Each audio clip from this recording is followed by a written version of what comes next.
Do you think you're living in a supernatural dimension where everything pertains to the supernatural, the mysterious and phenomenological? I mean, when we are told by our greatest scientists that there's no matter here, then I don't think we need really to go any further in doubting that we are in a supernatural world.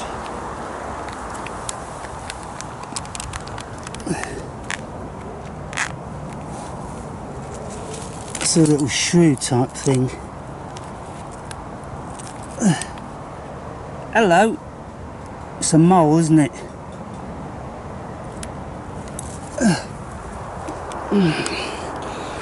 So you wonder why that just crawled out and died.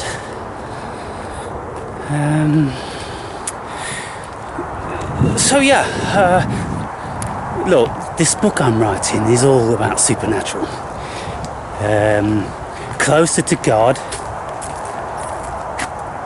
in a supernatural cosmos.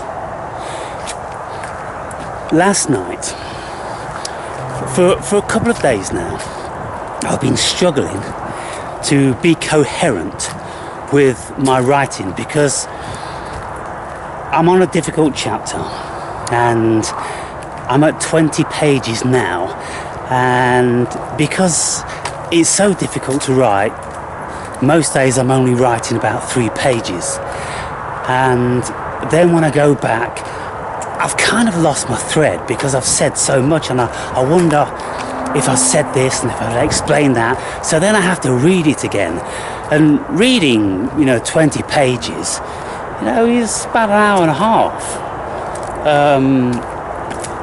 and so it's time consuming. And so I go over it and I make sure that there's a good thread and there's a lineage to follow, and I'm not being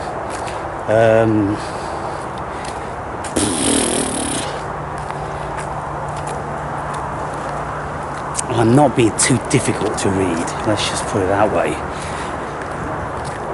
I'm hoping I'm being coherent, and most people will find it quite easy to read. But it's all supernatural, people. And so because I was having a few issues, and I'm kind of like, I'd lost my flow. I've lost my mojo.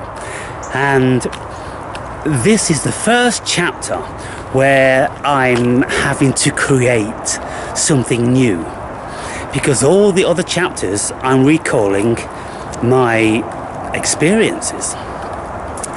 But now, albeit much of it is my experience, I'm having to ask, what is that? What did it mean? What are the ramifications of that? And all these sort of philosophical questions. And I mostly have a good idea, and I've got my hypothesis, but I'm coming upon things which I'm not sure about, and I need more clarity. So last night, as I was lying in bed before I fell asleep, I did a prayer. Also in my book I write about how I went through a period of praying to God or to Jesus just to see what actually happened. Because we can't just dismiss these things, people, without giving these things the benefit of the doubt and trying them for ourselves. That's why I'm doing this rice experiment thing. And in my past videos I've done this myth busting with loads of stuff, even to the extent where I drank a pint of my own piss for 6 weeks. Some of you will remember, because people were waxing lyrical about the benefits of drinking from your own cistern. I found no benefits at all.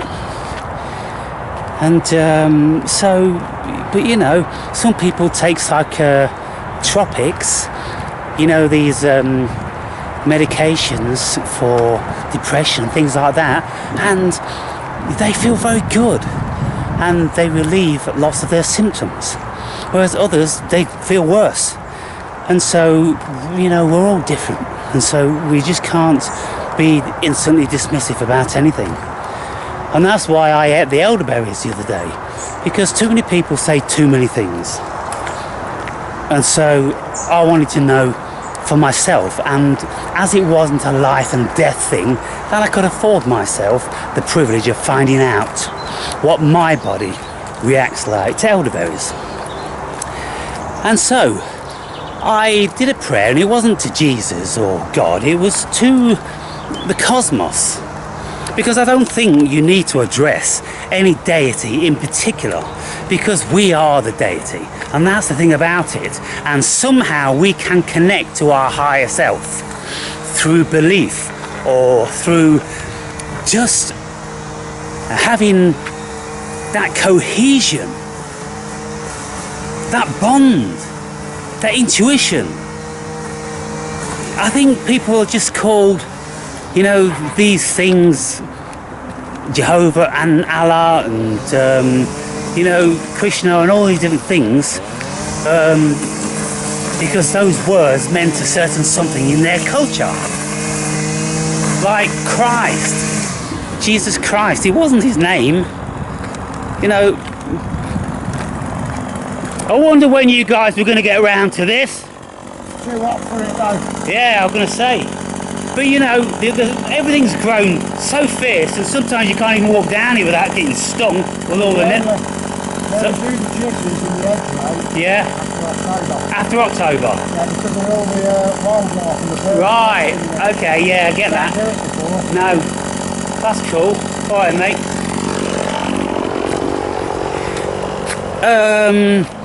So yeah, I mean, but the most certainly is something in prayer, because prayer, I would think, is no more than mantras to the self.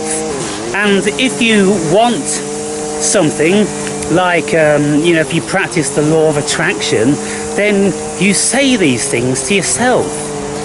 And so you don't need to say them every single second of every day, and on and on.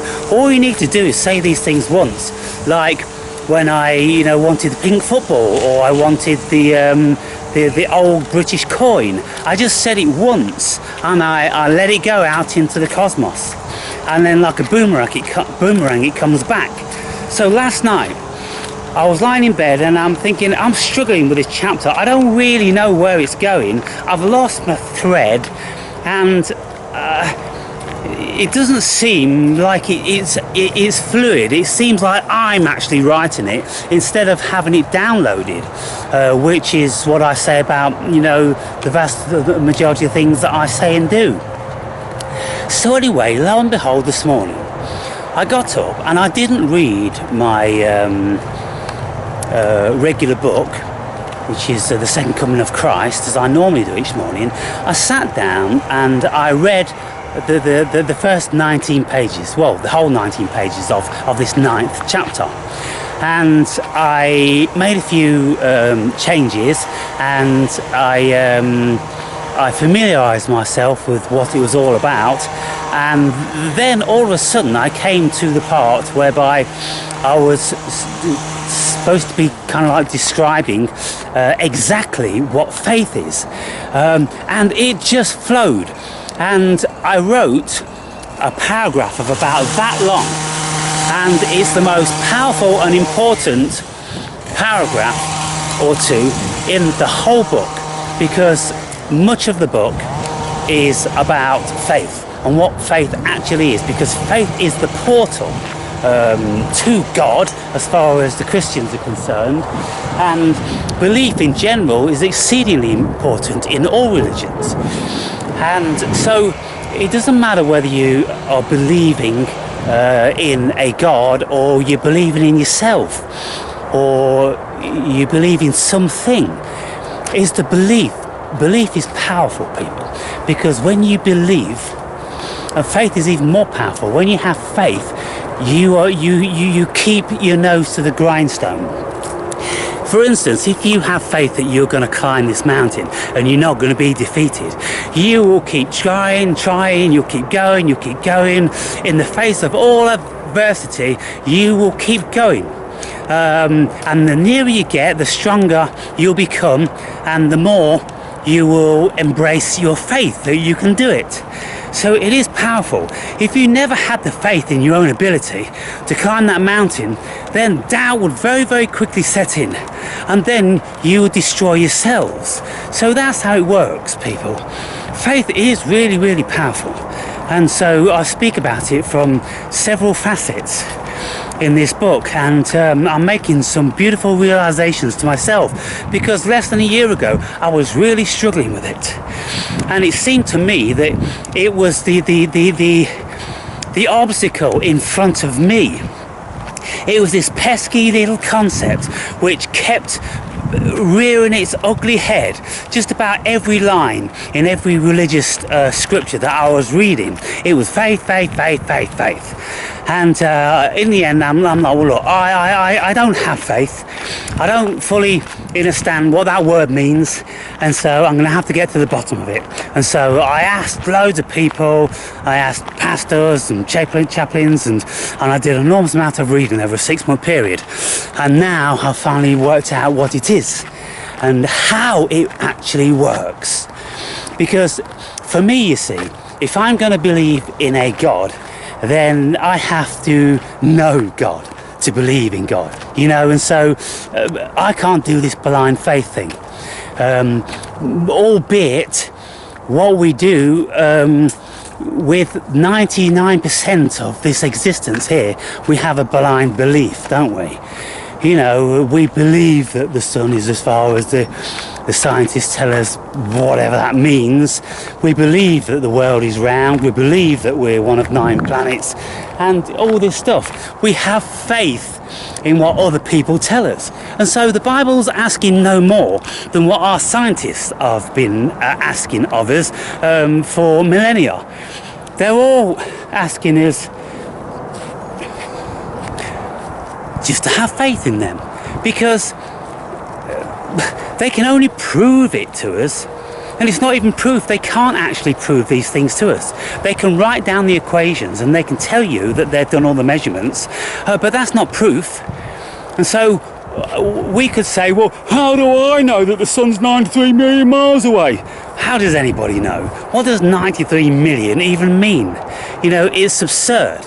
And so for me then, it wasn't too difficult to have that giant leap of faith, because I'd realised that I'd been doing it in everything else, because I'd known that this is an illusion in any case. So why would I want to vehemently oppose one concept and try to dig out the veracity and reality of it, because there's no reality to anything. And so I was just being an idiot. I was just had to be in my own bonnet, and I was just wasting my time. But ultimately I didn't waste my time, because that time that was wasted went towards a certain revelation and realization. And so last night then I did a prayer, and I said, listen, you got to help me writing this chapter, because I've lost my mojo.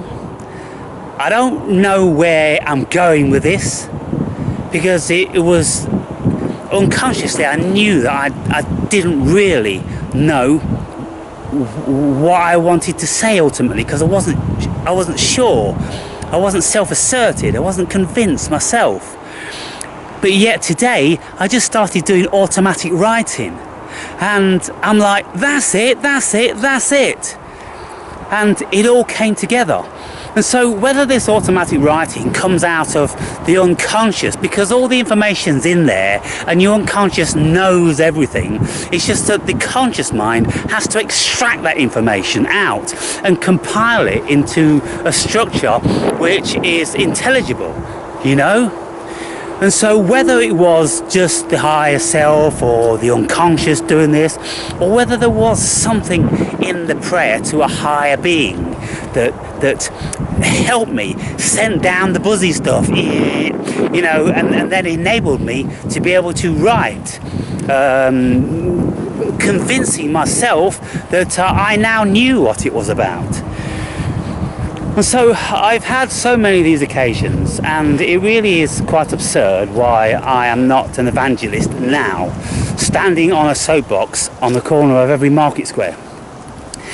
Because I've had so many of these experiences, which, you know, some of you will know, and if you've read the chapters in the book, then you're like, wow, you know, this guy's been through a bit of it. And so I should be entirely convinced. But the way God speaks to me is via my intuition, but there's also a good portion of intellect. He has to speak to me via the gift he gave me, which was my intellect. And so whenever I'm stuck on something, whenever I want his help, he explains it to me in the exact way how my mind works. And I've got a story about when I asked God, what's the difference between belief and faith?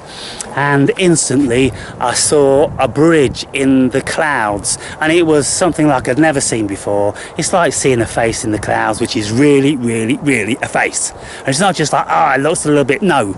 Like on DMT, you see actual beings, and I've seen beings when I've just been doing breathing exercises. And so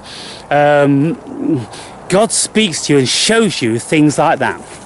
And as soon as I asked that question, looking up at the big fluffy clouds, and all of a sudden I saw a very distinct bridge with a tunnel going through it, and the illustration came to my mind is that, you know, belief is the lesser partner of faith.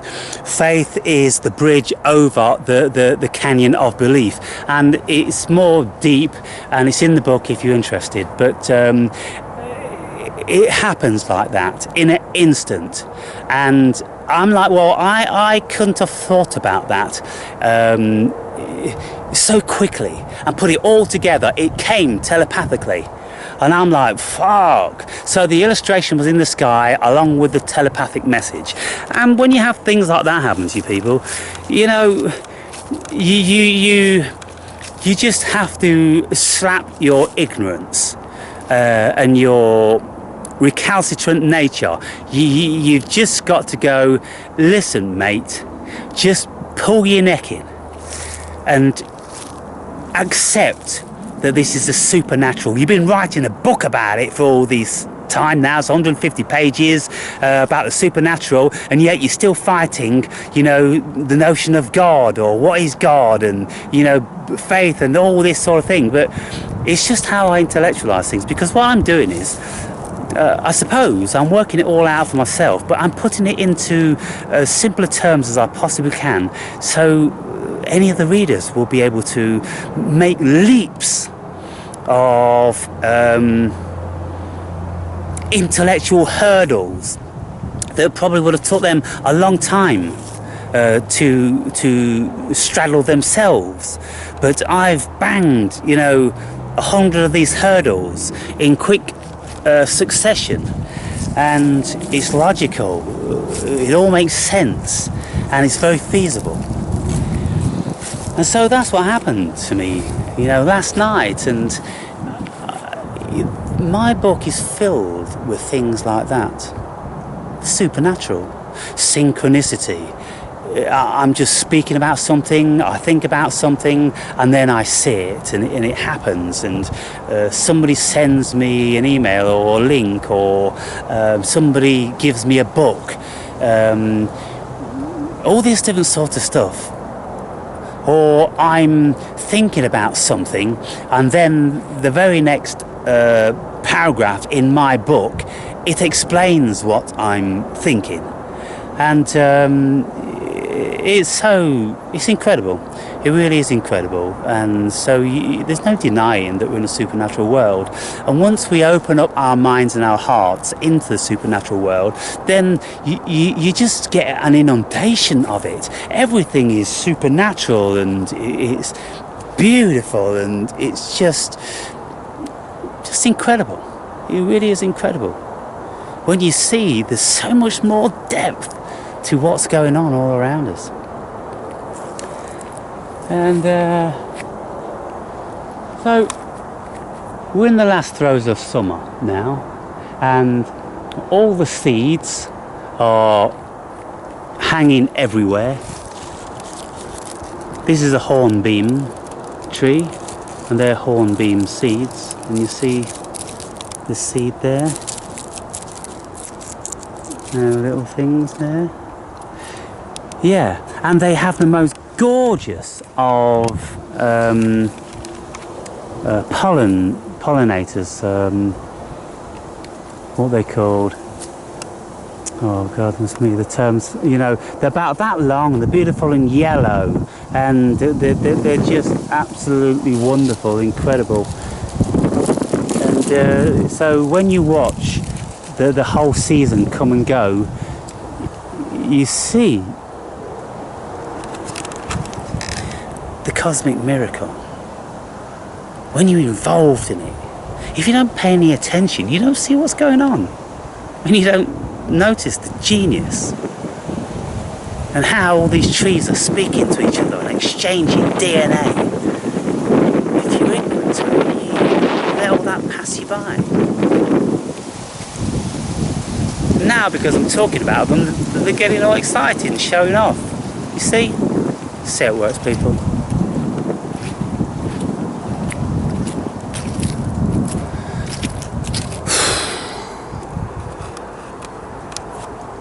So what beautiful colours you have, huh?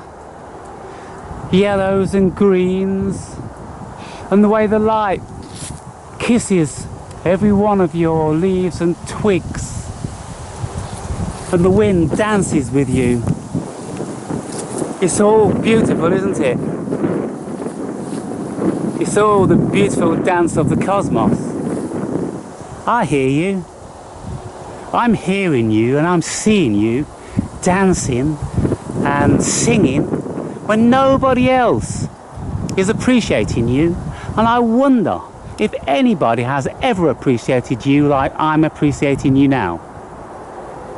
And I feel it is appreciating me back, and that's why they start to dance and jiggle and giggle with themselves. I'm telling you, people, they most certainly do. And if you can't hear the music, then you too, when you gaze upon those dancing, you'll think that they're fools. But the truth is, you're the fool, because you can't hear the music.